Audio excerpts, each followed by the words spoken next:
This episode is sponsored by Dr. Chrono by EverHealth, the #1 mobile all-in-one EHR. Built specifically for medical practices, Dr. Chrono includes an integrated feature that powers a seamless payments acceptance experience. Dr. Chrono Payments offers multiple ways for patients to pay as well as insurance credit card processing. As a Dr. Chrono customer, you can easily activate our fully integrated payment solution that will streamline your cash flow and help you get paid anytime from anywhere. Deliver the best patient experience with a fast and easy way to collect payments. Visit drchrono.com/payments. That's drchrono.com/payments to learn more about Dr. Chrono today.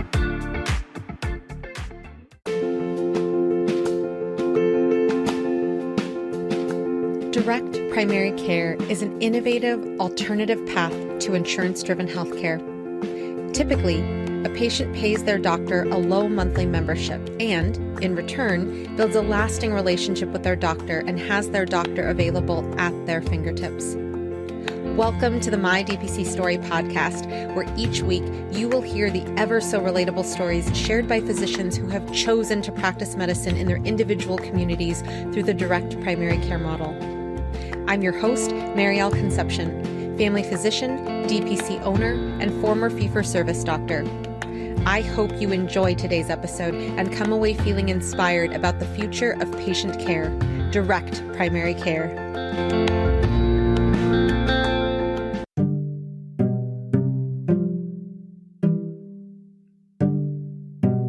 Jay Keese is CEO of Capital Advocates, a Washington D.C. based policy and advocacy firm specializing in healthcare issues.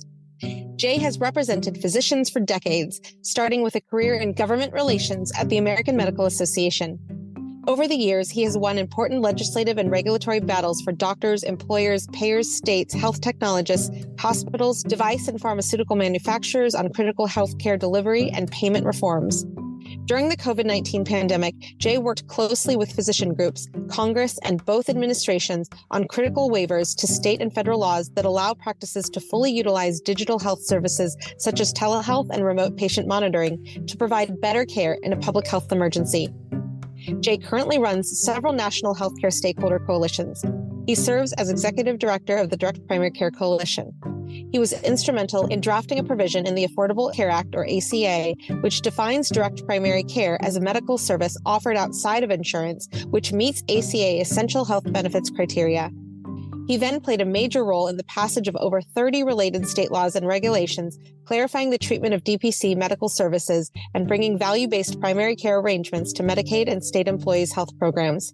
He also leads advocacy work for the Partnership to Fight Chronic Disease, or PFCD, a coalition of patients, providers, community leaders, businesses, unions, and health policy experts committed to improving health outcomes and controlling costs by slowing the spread of preventable chronic disease by implementing more value-based payment and delivery reforms. He played a role in shaping many of these innovative reforms in the ACA and has helped implement programs like physician direct contracting with the Centers for Medicare and Medicaid Services, or CMS, and the CMS Innovation Center, or CMMI. Jay has worked with doctors, health technologists, and software manufacturers for decades to support the adoption of health information technology and patient care applications. He worked with a broad bipartisan group of stakeholders on the creation of a risk-based regulatory framework for smartphone apps adopted by the Food and Drug Administration, part of the Food and Drug Administration Safety and Innovation Act. He helped expand and implement many of these principles and provisions included in the 21st Century Cures Act. He began his career as an aide to the late Senator John Hines, a Republican from Pennsylvania, a member of the Senate Finance Committee and chairman of the Senate Aging Committee. Jay has been a guest lecturer at the Georgetown University School of Medicine and serves as an adjunct professor of health benefit design at the University of Lynchburg, teaching a master's degree class on the history of health policy. Jay is an avid cyclist and skier. He and his wife, Sarah, live in Alexandria, Virginia, and have 3 grown children, Katie, Caroline, and William. Good morning, Jay. Good morning, Marielle. I know it's technically afternoon over where you are because you're in Washington, D.C. and I'm in California. But for those listeners who don't know who Jay Keese is, can you please go ahead and give us a little bit about your history, the background that you have on Capitol Hill especially, and how you started advocating for DPC? Yeah, happy to. And thanks for having me on today. It's exciting. I'm really happy to be reaching out, particularly on this day when we have some good news to talk about with regard to DPC in Washington.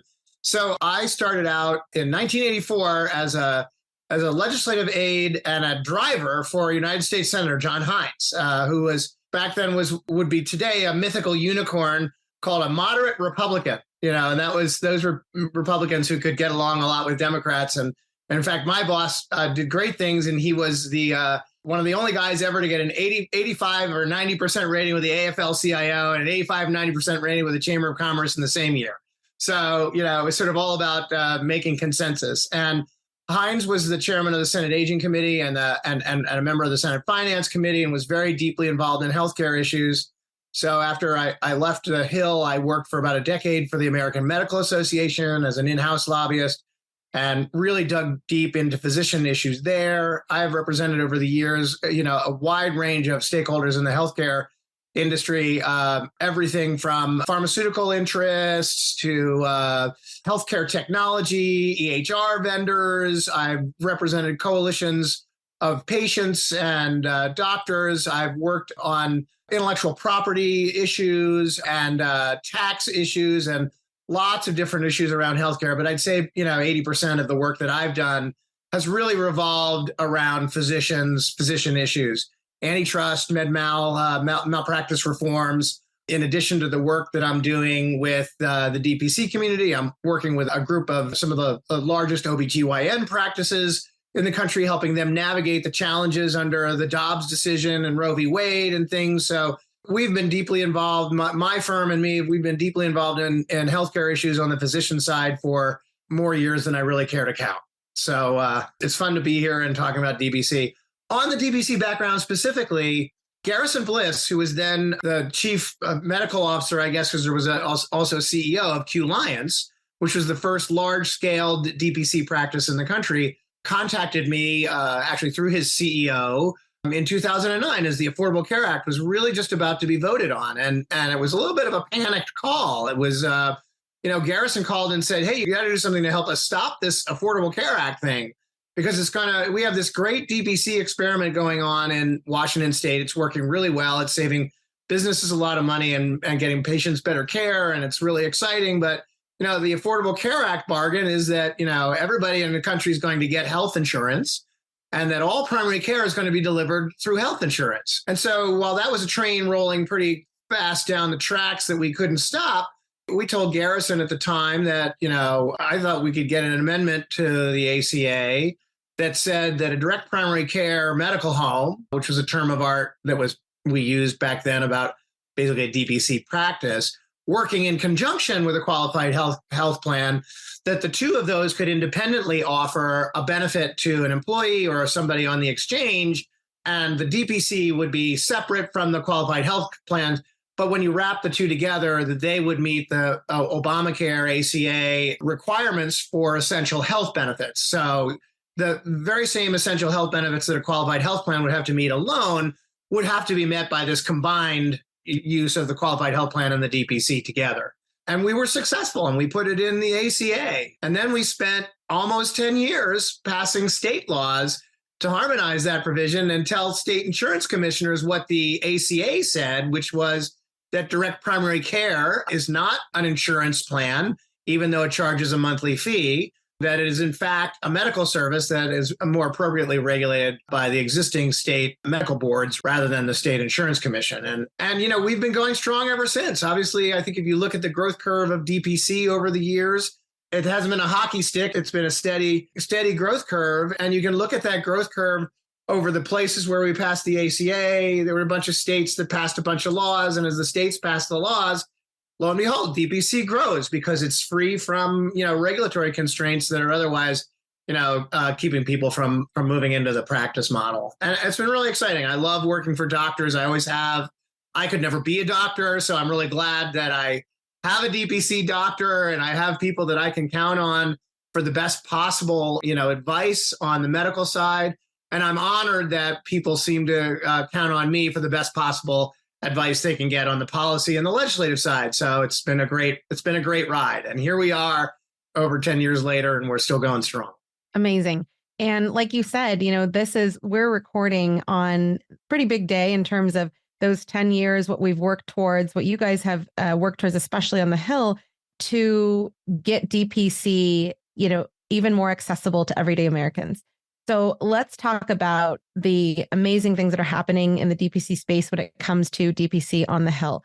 There are 3 bills: the Primary Care Enhancement Act, the Medicaid Primary Care Improvement Act, as well as the Veterans Access to Direct Primary Care Act. Now, these are incredible, incredible bills because, again, we are all fighting to push this rock uphill in our own communities, with you, in DC, with states changing laws to protect DPC. All of these things are with the goal of helping, again, everyday Americans access DPC. So let's start talking about this first Primary Care Enhancement Act. What is it and where is it as of today? Yeah, so there's been a lot of versions of this bill. I actually drafted the first version of the bill that I think a lot of people think is the be all end all of it, which basically just says, look, DPC is a qualified medical expense and it's not considered insurance under 2(3)(c) of the Internal Revenue Code. Let's take a step back about and like, why do we have to have this bill? I think one piece of advice I always offer doctors, knowing that I am not their lawyer, I am not even a lawyer, I'm a lobbyist and a legislative specialist. I write laws, but I don't force them and I don't protect people from them. So when it comes to, like HSA and tax advice, unless you are a doctor and a tax lawyer, you probably shouldn't be offering your patients tax advice about what they can and can't do with their HSAs and HRAs and stuff. But common knowledge is out there that the HSA statute that was written in 2003, a part of the Medicare Modernization Act, has some very specific criteria that make an individual eligible for an HSA. And the one that most people know, that in order to be eligible to have an HSA, and tax preferred dollars, really triple tax preferred dollars, in other words, dollars that are exempt from taxes as they go into the HSA. So that's a tax exemption there. While they're sitting in an HSA bearing interest, they're exempt from taxes. And then if you take them out and you use them on a qualified health expense, they are also taxes exempt. So these are triple tax preferred dollars, which are like, if you ask your tax accountant, this is like, these are the best tax. Some people would call them loopholes. I call them tax shelters or laws, whatever. But these are the best tax conditions you can get in an account. So obviously the IRS and the Congress felt that there ought to be some constraints put around, what this can be used for. And there's a list of 213D qualified medical expenses that you can use, that the IRS says you can use your HSA for. Primary care is on that list. And a rulemaking in the previous administration defined sort of definitively, that DPC fees can be used as qualified medical expenses with an FSA, flexible spending account, or a HRA, health reimbursement arrangement. So there's no question that if they're used for primary care, the DPC fees are qualified medical expenses. Then there's another set of rules, again, around what makes an individual taxpayer eligible to have an HSA, that says if you have an HSA, it has to be paired with a high deductible health plan. And you may not have another form of health plan or another set of services or another contract for services that covers things that are part of the high deductible health plan. So if you think about it, in their minds, it's like no double dipping, right? You can't have the tax preferred payment and have a plan that's going to pay for other services outside of that. And we all know that an HDHP has to cover primary care, but it doesn't cover anything like primary care services that you get from, my doctor, Matt Hayden, or from you, or from Clint Flanagan, or any of our members that are providing these amazing services through DPC. But the IRS just doesn't see it that way. So their interpretation of this is pretty black letter law. So you have a DPC contract. To them, it looks like a second health plan that is not a high deductible health plan that makes you ineligible to fund your HSA. So it isn't that you can't have DPC and have an HSA. It's just that you can't have DPC and put any money into your HSA. So you might as well not have an HSA. So the laws are confusing. They were written in 2003. They haven't been updated since. And for about 10 years, we've been trying to change this. And the biggest problem that we have had in changing it is that every time a bill goes through Congress, they give it a score. And the score is basically, how much is this bill going to cost? And the primary thing that a tax bill looks at is how much is this going to cost in terms of lost revenue to the Treasury? So if you start thinking about that triple tax preferred status, people putting more money into an HSA to spend on DPC, which we think will happen, like if you can use your HSA for DPC, we think people think it's a great bargain and they're going to do it. And then taking that money out and spending it on DPC, that's money that's never going to go into the Treasury. So the last go around, they scored our bill, the Primary Care Enhancement Act, as costing over 10 years about $1.8 billion to the Treasury. That's lost revenue that the Treasury won't get. Hooray, that you're going to get to keep and use on your doctor. So what a novel concept. Like you get to do whatever you want with your own money and spend it on the doctor of your choice. And there have been these confusing regulations that candidly really haven't been enforced by the IRS ever. And maybe this is one of the more wildly non-complied with laws in the country, but, because there's confusion around what you can use your HSA for. But, again, it's really up to you and your tax accountant, your tax attorney about those things. It's also important to note that this isn't a provision that'll get doctors in trouble because, unless you have an HSA, potentially the only person to get in trouble here is your patient, So the burden would be on the patient, and the IRS has said if a patient is found with a DPC agreement, they should defund their HSA and stop using it. There's no penalty, there's no remedy. That's it. You can't have the money in there. So it's very confusing. It's ridiculous. It's an anachronism. It's something that is outdated. The 33 different state laws, the Affordable Care Act, and virtually every other regulatory body in the country says the DPC is not insurance. But unfortunately, the way the law is written, it looks like insurance to the IRS until we change the law. And that's what we're trying to do. So we had a great day in the Ways and Means Committee yesterday, despite probably heard the government's probably going to shut down and there's a lot of partisan rancor. But the one thing that members of that panel on the Ways and Means Committee, which is a tax writing body, could agree on was that, DPC is a valuable service. And whether you like HSAs or not, and in fact, if HSAs actually went away, we wouldn't have this problem because you couldn't be ineligible to fund your HSA if there isn't an HSA.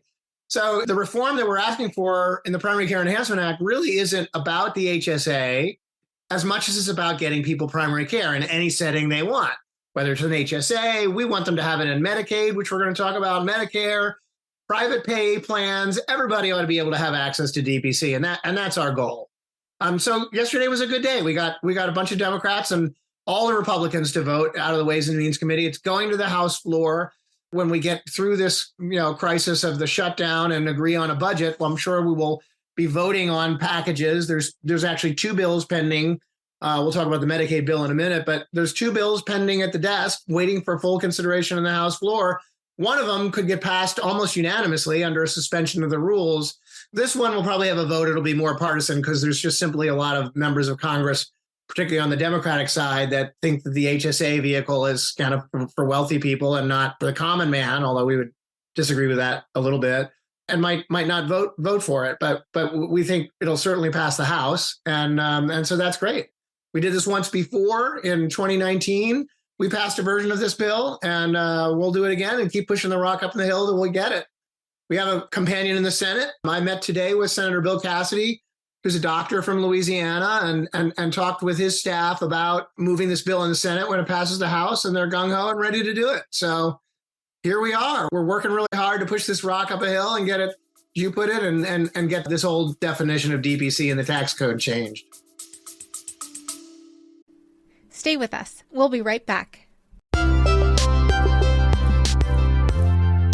Thank you to Spruce Health for supporting the My DPC Story podcast. The ways we communicate have changed dramatically over the past decades, but technology and tools in healthcare have not kept pace. Patients want more access and digital convenience, as well as the ability to text their care teams. Care teams are inundated with more communication and rising expectations, but are still using tools and technology stuck in prior decades. Spruce Health created a solution for the tech-forward DPC practice by creating a communication product designed to serve both the patient and the doctor through intuitive HIPAA-compliant workflows, tagging, scheduled messages, and triage templates ready for use, whether you're on your phone or in the exam room.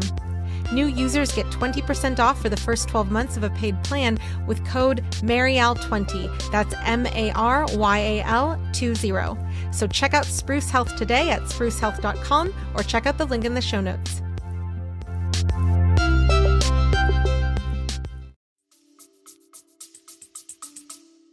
It would definitely be very welcome for a lot of people, and a lot of people who are, getting into DPC, hearing different things. Can you use your HSA? Can you not use your HSA? Or can patients use your HSA or not?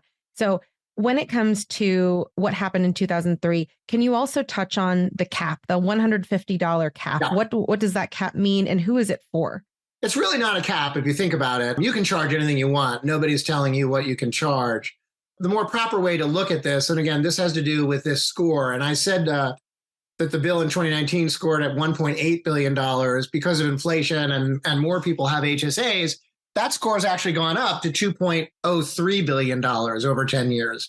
And they did a little gimmick with it and pushed the enactment date back to 2026 to make it, the first couple of years are always more expensive. So it trims that off to bring it down a little bit. But that's a big number. And typically when Congress passes a bill that spends, again, think about this. This isn't really like spending, like government spending your money. This is money the government's not going to get, right? So, the $150 was put in there to mitigate that. That's what that spend would be. So because the IRS looked at it and the Joint Committee on Tax we sat down with years ago and they said, well, this could be for concierge plans. You could spend $5,000 a month and then that makes that number go way up. So, like if you were going to max out an HSA at $6,000 and keep that in there for 30 years, I mean, these are the kinds of numbers they're adding up. Billions and billions of dollars worth of costs. And it would simply not be able to pass. What the $150 cap, as it's called, says, it's a limitation on the amount of the fee that can be paid for using these pre-tax dollars. And basically, it doesn't actually say, oh, well, you can charge more in balance bill. It says, if you have a DPC arrangement that is more than $150, which, by the way, today, according to the Millman study, is double the national average. It is also indexed for inflation, so it'll go up every year. But let's say you charge $150. We note that the One Medical Group DPC plans that are still out there, some of them are priced at $149. So people are on to this. If it's above $150, it simply does not meet the qualification for this exception. And it's as it is today, So that was done for these two reasons. One is the score, and two was to make sure that people understood this is for affordable DPC, not for concierge. And, people probably wouldn't be doing this if it was for concierge for the wealthy. And let's face facts, most of these HSA plans are tied to employer plans, and there's no employer out there paying that much money for a DPC arrangement. And if it's indexed for inflation, I think that will take care of, the growth. I believe strongly, I don't want to tell any doctor what he or she can charge, but I believe strongly that DPC is also about being affordable primary care that everybody has access to. And, $150 a month, you're getting up into the price of a cell phone bill, like the DPC is lower than the price of the average cell phone bill right now. And, like, what do you want, a doctor or a cell phone you can talk to on your doctor? It seems eminently reasonable to me. We don't love it. In a pure world, the way I initially drafted the bill, there wasn't any kind of limitation in it, but it's not realistic to expect Congress or the IRS to agree to, allowing unlimited dollars to be put into a triple tax preferred, shelter. That's what it's about. Yeah. And thank you for touching on that, because there are a lot of people who are coming into the DPC space who aren't even aware that that exists. And again, when we talk about DPC going into the future, as we talk about, expanding DPC being protected by law in other states beyond those 33, people need to be aware of this. So I appreciate you mentioning that, or I appreciate you talking. And one more limitation that's in there too, I wanted to mention that's caused a lot of confusion. And particularly since another thing we're trying to work really hard on is to lower prescription drug costs for patients by allowing them to access cash pay meds through their DPC doctor for pennies on the dollar of what they pay out of their copay using the PBM and the insurance. There is a provision in there that would restrict DPC to primary care only and would not allow DPC doctors to sort of like create a plan that included a formulary of prescription drugs in it. So it doesn't mean you couldn't sell them separately the way the language is drafted. It simply means you couldn't roll them up into the plan. And I know there's a few DPC docs that are doing that. Another thing done to keep the score down, as you can imagine, if you wanted to include drugs and you had a Cadillac plan list of drugs that included, Eliquis and all the expensive brand drugs in it, then yeah, the sky would be the limit on how much money could go into those things and run up the price. The Senate version of the bill does not have that prescription prohibition. The House bill does, and we're trying to figure out whether or not we can mitigate that one so it would allow you to include that. But it doesn't say you can't dispense. That's not what it says. And some people have said that's what it says. It's not. And again, mind you, this is all voluntary. Like, this is for your patients that have HSAs, for you to offer a plan. And that plan, might wind up, because of these regulations, not a perfect world, looking a little different than the plan that the patients that don't have HSAs have. So that's another option too, So I think it's important to look at the facts of the bill, read the bill. HR 3029 is where the main text is. And it is very clear, this is an occasion where we do not want to let the perfect be the enemy of the good, because right now the cap is 0. Definitely. And like you mentioned earlier, when employers were looking at DPC in the early days of DPC and finding out that this is not concierge medicine, and employees were able to put, dollars into their HSA with the hopes that they could, spend it on something that was quality primary care. This is a move towards, really making that happen. And I also want to touch here on the growth of DPC amongst employer groups. So can you talk about how DPC is being adopted into different communities, especially because of employers building DPC into self-funded plans? Well, I would tell you the employer groups have lobbied just as hard for this bill as we have. The American Benefits Council, the ERISA Industry Committee, the U.S. Chamber of Commerce, all the major employer groups are our allies on this. Boeing, Amazon, not just as the owner of One Medical now, but as one of the world's largest employers, wants to provide this benefit. And in fact, people may know that Jeff Bezos was one of the initial investors in Q-Liance and loves the idea of having DPC. There used to be a DPC worksite clinic in the Amazon office. So all of these large employers and small employers, the gas station owner, the brewer, and unions, firefighters unions use DPC. The New Jersey State Employees Unions have a DPC option. The Nebraska State Employees have a DPC option. Like, the unions love this because it's first dollar coverage for all the care, almost all the care you're ever going to need in your life. And then when the company hands you a crappy high deductible health plan, oh, well, I have my DPC. So, that's a recipe that might work for me, like I might be able to make this work. So it's a great, great option. And the employers are our best allies. We've worked really hard at the DPC Coalition to build the bridges to these employers that are market share for DPC practices. And we love that work. It's exciting. And the employers love it. When we put the provision in the Affordable Care Act, I can't tell you how many employers came out of the woodwork just saying, this is amazing because now we can offer a high deductible plan and look at our patients with a straight face and saying, we're giving you this amazing value, this benefit with a connection to the DPC practice, and, dramatically reduce the cost of providing a healthcare benefit. We worked really closely with Milliman a couple of years ago in 2020 to do the study that looked at that. We're doing another one that's in the field right now. Milliman, if you don't believe us, believe the Society of Actuaries. And they say, the actuaries themselves say that DPC, when being used as a part of an employee health benefit, can reduce the downstream expenses to the employer by as much as 20%, 19.8 or something percent. Reduce, hospital visits and ER visits 40%, and numbers like that they're not found in any other health reform. Stay with us. We'll be right back. Have you tried an AI scribe in your clinic? Well, I've tried so many, and I can say Heidi Health is the best AI scribe I have come across thus far. With Heidi Health, I can create unlimited customizable templates for my notes to help me truly cut down on the time I'm spending charting. Template for pediatric well child check? Done. Template for weight loss management? Done. Some of my favorite things I've built into my AI template, beyond the general soap note, are having a list of actionables for our team to take after a patient visit, having the diagnoses listed, and creating an after-visit summary for our patients. Not only have I found Heidi Health to be the most helpful, customizable AI scribe so far, it's also more affordable than most out there. So try Heidi Health today and see how you can harness the power of an AI scribe for your practice. To get an entire month of Heidi Pro free, go to the homepage of mydpcstory.com and click on the Heidi Health ad. Amazing. Now let's talk about the Medicaid Primary Care Improvement Act, because that went through committee in June and it passed unanimously.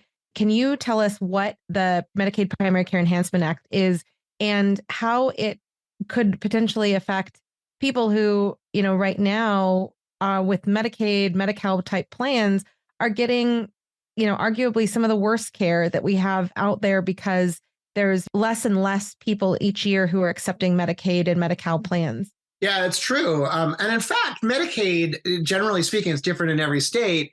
Medicaid's pretty good insurance from the patient's perspective. From the doctor's perspective, not so good, right? Because the rates are insane.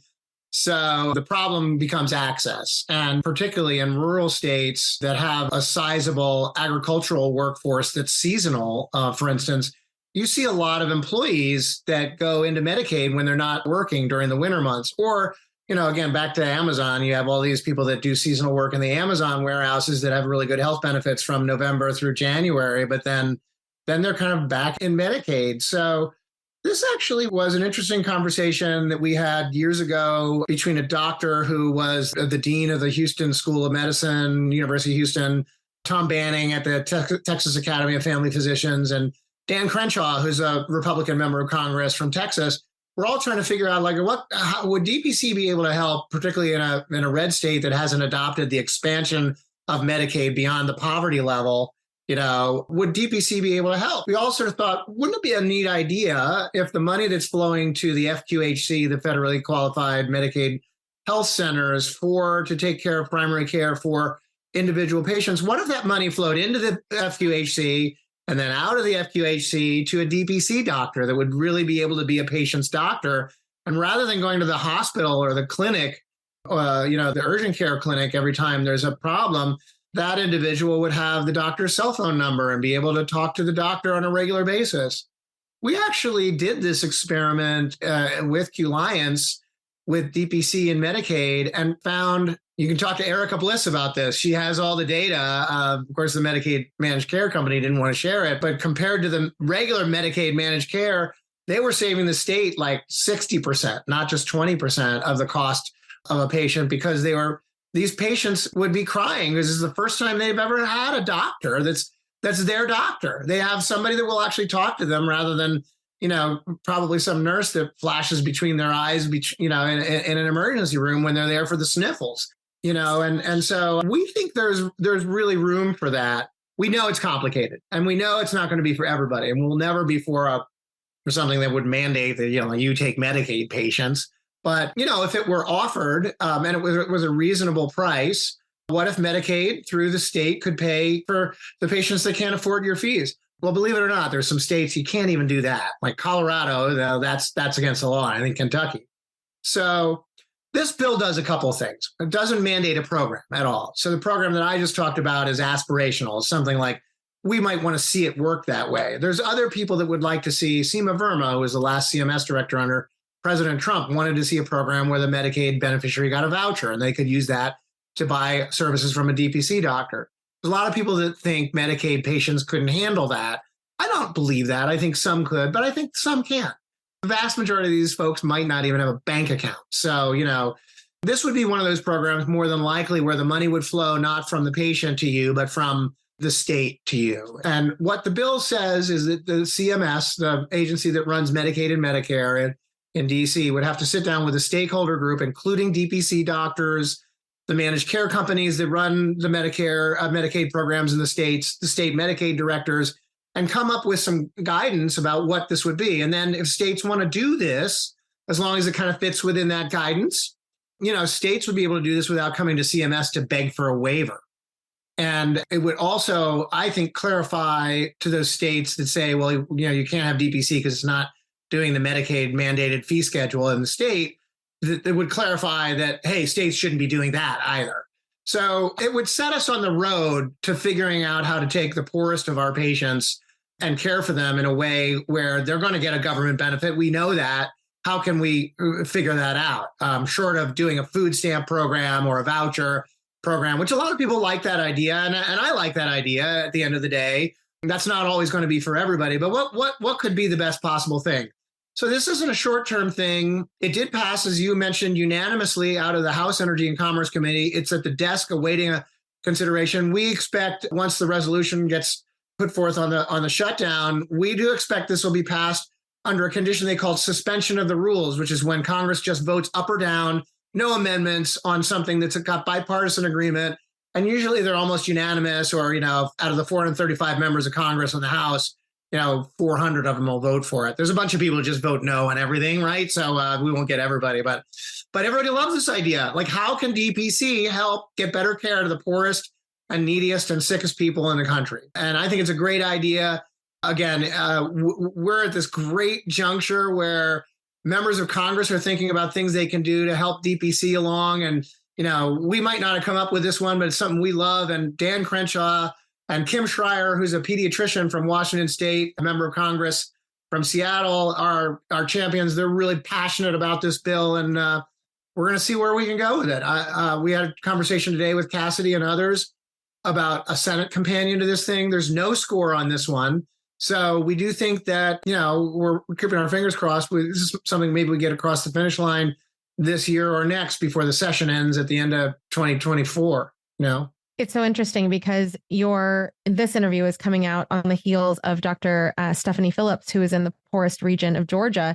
There are many patients of her practice that are, uninsured and able to still pay her $75 on average per member per month. That speaks to the value of DPC that people as patients really take to heart. They, when patients know that they can save themselves a ton of money because they didn't have to go to the emergency room for the sniffles, like you mentioned, that's a huge savings for them potentially. So, and also I love that we have the experience of Q-Liance to build off of, versus if we had not had the lessons learned from Q-Liance for this bill made it out of the committee. Well, people might not know the story there. And I mentioned that 60% figure. And again, you'd have to talk to Erica Bliss about what those numbers were. That's what I remember from my feeble old brain, from way back then. But the reality is, look, that Q-Liance was obliterated because the managed care company that they worked with on that plan saw that huge savings and had the state clawed that money back. It's money the managed care company never got. So they shut that thing down. There were some major learnings, and we've incorporated all of those into that bill. One is the data needs to be shared. The managed care company needs to share the data about how the DPC is doing with the DPC, with the state, with the patient, with everybody.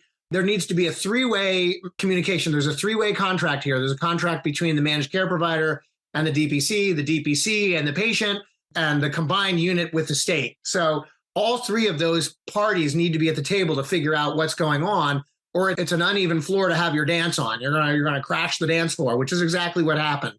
This bill would establish a mechanism for that conversation to have happen, for the states, for CMS, for everybody to agree on a reasonable set of principles that you could do DPC in the states with Medicaid on. And, doctors in the states are going to have to come to the table and agree on that to be able to move forward. And, are you going to be able to do it at 10 or 20 bucks a month? No. But are you going to be able to do it at 50 when you usually charge in private pay maybe 75? Maybe. Let's talk realistic, turkey about what the fee will be, for instance. That's an important part of the conversation. You guys don't have to work for free, and what's the value of that? Where's the data coming from?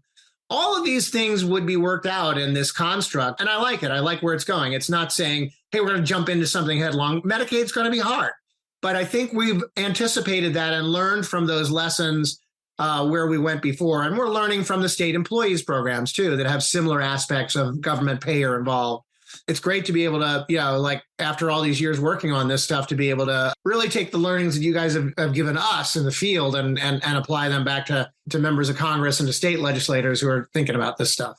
And definitely, if you haven't heard before, both Dr. Erica Bliss and Dr. Garrison Bliss have been on the podcast. So definitely listen to their episodes. And we'll also include, I believe it was a 2018 DPC summit where Dr. Erica Bliss last spoke about the Q-Liance experience. So definitely check that out in the blog accompanying Jay's podcast. Now let's talk about veterans' access to Direct Primary Care Act. Yeah, absolutely. I'm the son of a veteran. My father was a naval aviator. He flew torpedo bombers with George Bush in World War II. So it was so fun being out in San Diego with all the aircraft carriers. Felt like an old home week, for me, but I really enjoyed that. And we want to do obviously everything we possibly can for our veterans. The Veterans Administration is made up of, I think, 21 different VA districts, VISNs, they call them, that run VA hospitals, and it's a hospital service territory. And a couple of years ago, you might know that because of all the wait times at the VAs, they created a program called community care. And the idea behind community care was the veteran, if he can't get in to see the VA doctor, may go to an individual doctor, and the doctor can charge VA, a fee for service, what he would charge, like I think it's a Medicare plus payment rate kind of thing. But we have had a couple of conversations with the VA, and we said, what if you paid the monthly fee? So the VA has this thing, just like CMS has a Center for Innovation, they have a Center for Innovation. And the VA thought, that would be a good thing for the Center of Innovation. Congressman Chip Roy from Texas, who's also a big fan of HSAs, proffered a bill. Again, we didn't really work on this bill, the drafting of this bill, but we like, directionally we like, and it has two parts. One, it says they're going to establish an HSA for veterans, and the veterans would be able to use the money out of the HSA to pay a DPC doc. And so we view those as sort of two separate things. They're part of this bill because it's got an HSA component, and there's a lot of Democrats, as we said before, they don't love HSAs. There aren't any Democratic co-sponsors on this bill, but we sort of feel if it were kind of maybe split apart into two different bills, one was the HSA bill and one was the DPC bill, and we'd be happy to support both. But if the DPC bill moved independently, we think, just like we saw yesterday in the committee where there was a lot of partisan rancor about the government shutdown and HSAs are for the rich, a lot of Democrats said, well, we love the DPC, but, we can't vote for this other stuff over here. So if the DPC, it would be similar to what we were talking about with Medicaid. VA would have to create a rubric under which DPC doctors would work. And I think that the idea would be that the VA would pay the DPC doc directly a monthly fee to take care of the veteran. I love this idea. Who needs more care than our veterans today? They're in very complicated behavioral health situations with post-traumatic stress disorders and head trauma, obviously care for major wounds like amputations and blindness and things that are going to require very complicated care coordination through a primary care doctor, in addition to all the specialists that VA might work with. I think it's a great idea to allow these folks to have a doctor, a personal doctor, that they can take care of their needs and look beyond the prosthetics and the problems the veterans might have on behavioral health to their just general health needs, and the behavioral health needs also being another monitor for this crisis that we're having with so many veterans committing suicide every day.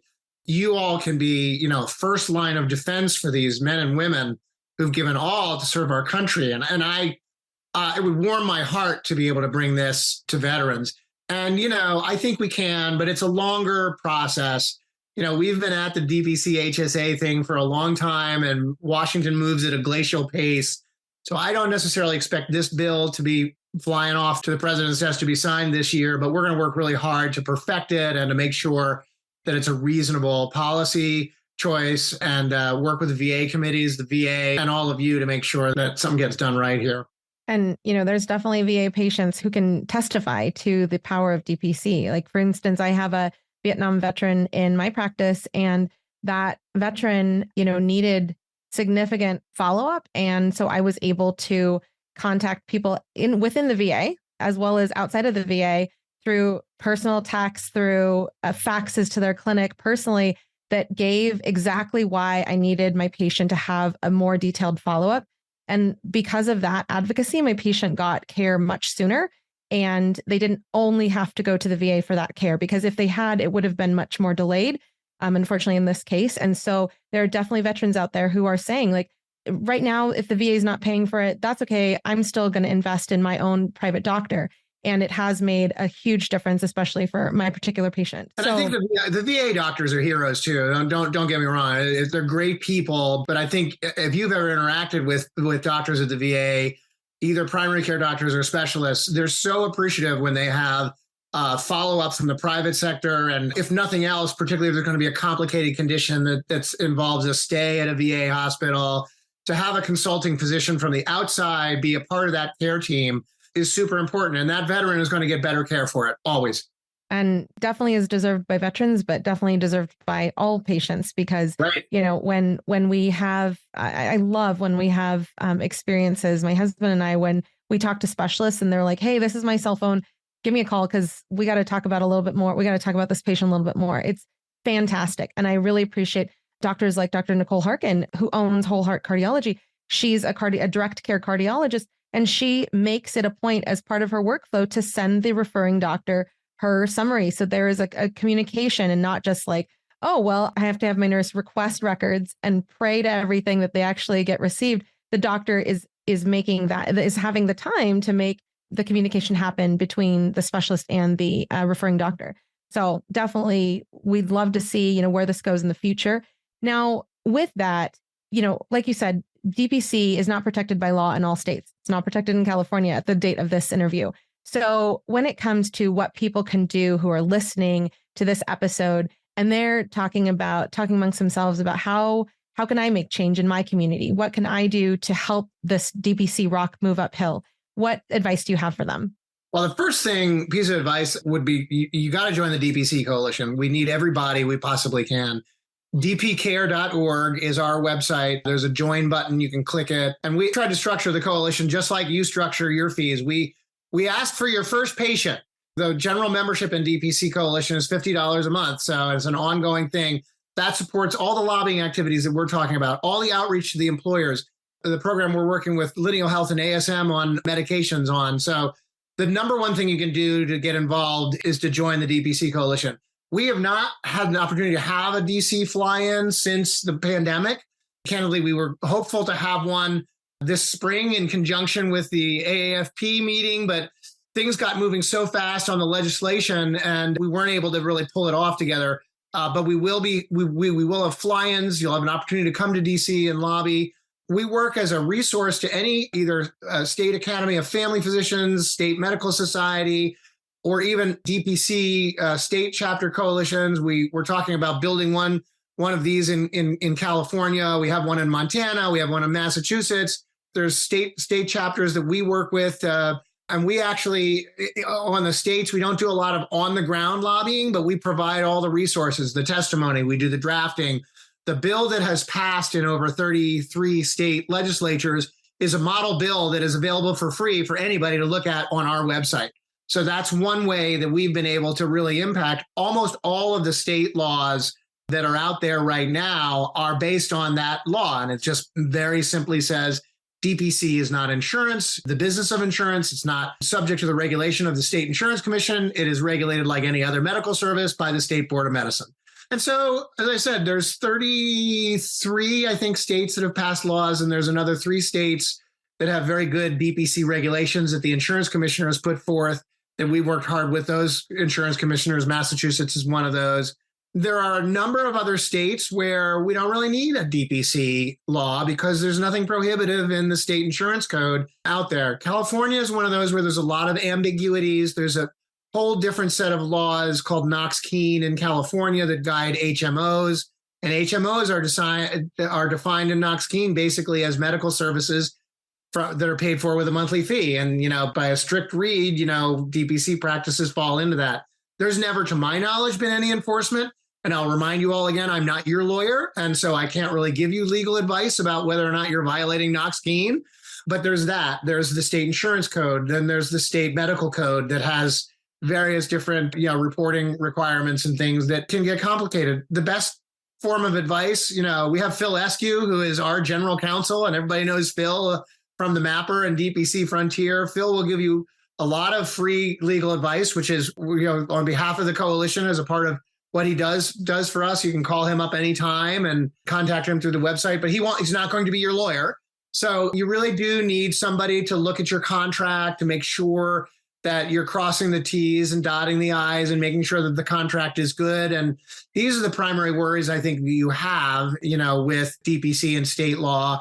I think it would be pretty well known in certain states and big ones like California. If there was a lot of enforcement going on, we'd figure it out. We have issues in Washington state where the state insurance commissioner actually does publish a report under the state law there on DPC every year. And there's been varying degrees of people not wanting to do that or, whatever. And the reality is, we've never had, there's a hotline to call and, narc on your DPC doctor for doing things that are violating state insurance law. To my knowledge, it's only ever had one call from a doctor who tried to narc on a nurse practitioner's office. So it's a hotline that goes unanswered every day because there are no problems. there really isn't need for a hotline because, so I guess what I'm saying is these state laws with these states where we haven't passed a law, it does create, I think, a higher bar under which you're going to require you to go lawyer up and get an attorney that's going to make sure as you're getting your practice established that you're doing everything by the book in terms of state law and you're complying with everything on both the state and the federal law. I don't know of a single state where there's a out and out prohibition. Alaska has a law. I know we've been trying to pass a bill up there that's pretty prohibitive, but there's a couple of DPC practices up there. There's never been any enforcement. So it's just be careful, work with your attorney to make sure that you're following as much as possible the state laws, and could wind up being that some of these test cases come from some enforcement action where DPC is, if you're going to go to court and have to defend what you do, I feel really good that you're going to win because no reasonable human being looks at a DPC agreement and says, oh, well, that's health insurance, so whether that's in the letter of the state law or not. I feel like we've probably done 90% of the work we're going to do at the state level. The states, again, Alaska, Pennsylvania, Wisconsin, have all tried to pass laws and not gotten across the finish line yet. We'll continue to work on those with the people in the states as much as possible. But I think that activity is going to slow down quite a bit. The big ones would be California, New York, maybe Illinois, where you're going to have to poke the bear and really go at it. And those are going to require major efforts. And as things happen, we'll have to formulate a really strong DPC coalition in those states and lobby hard at the state level with somebody on the ground that's capable of doing that to get those things done. But we haven't been there yet. We're not ready to go, I think, in California yet. I mean, you tell me, you're really involved in these conversations, but I think that's where we've been. Well, I will say, a couple of things, not necessarily about California, but in terms of if you are not sure, who do I talk to? Who could be my lawyer? Talk to other DPC doctors in your state to see, who is knowledgeable about DPC, because a person who practices health law, like Dr. Filescu said in his episode of My DPC Story, health law is an elective. And so when people are really learning more and more about DPC, it sets them apart from someone who's doing health law in general. And the other thing that I wanted to mention was just last March, the California Academy of Family Practice had an all advocacy member meeting. I don't know if this is present in all states, but it definitely was a very, very good experience for me in terms of specifically the CAFP had two particular bills, one about residency funding and one about having insurances pay for preventative care. But we were really exposed as, just everyday family doctors to what it feels like and what it is to lobby. And it was very, very interesting because, in my representatives, when I spoke to one of the staffers for my area, my geographic area in Northern California, they were just blown away by the stories that I was sharing with them. And so, as this is my DPC story, your DPC story matters.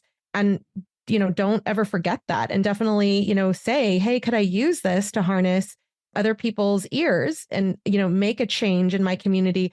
And then, that change, somebody will most likely tell another person about it. And then the word continues to spread, just like, the word of mouth continues to spread for our practices. So I just wanted to put that in there. When it comes to California, we're working on it, definitely working on it. But I'm so glad that we have a nice core of people and that core is growing who are very committed to making sure that our patients have access to direct primary care in California. So yeah, you mentioned the academies of family physicians. AAFP, by the way, is a member of the DPC coalition. They're on our steering committee.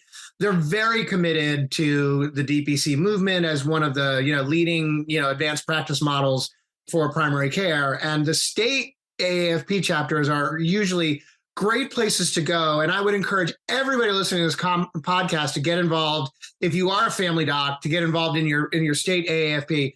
Now, internal medicine hasn't been as supportive as I think people know, but it doesn't mean that the state chapters aren't as supportive. And almost all the state medical societies that I know, the state chapters of the AMA, are very supportive of DPC.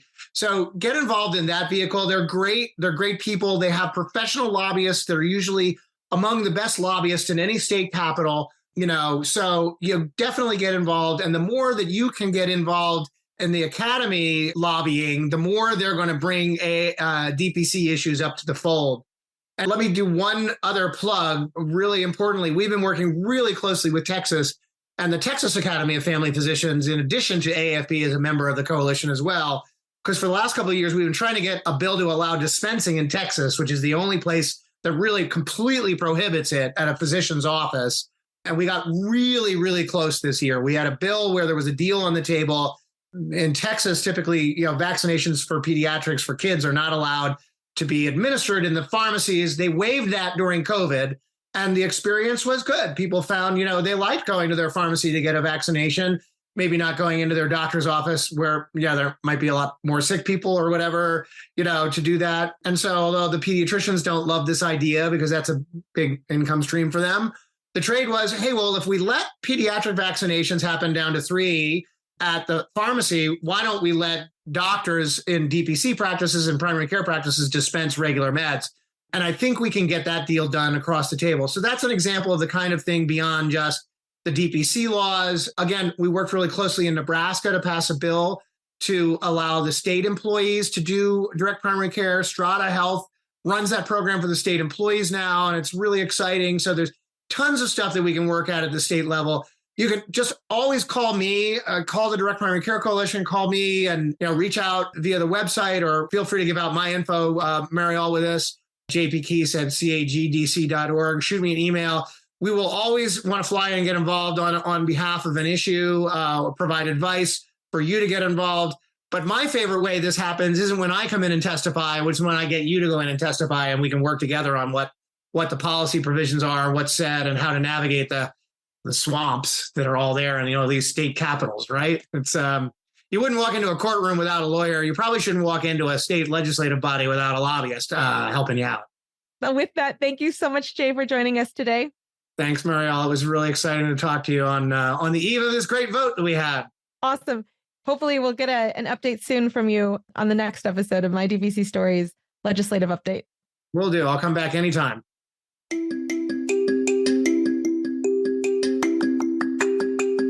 Next week, look forward to hearing from Dr. Matthew Hayden of Modern Mobile Medicine in Virginia and Washington, D.C.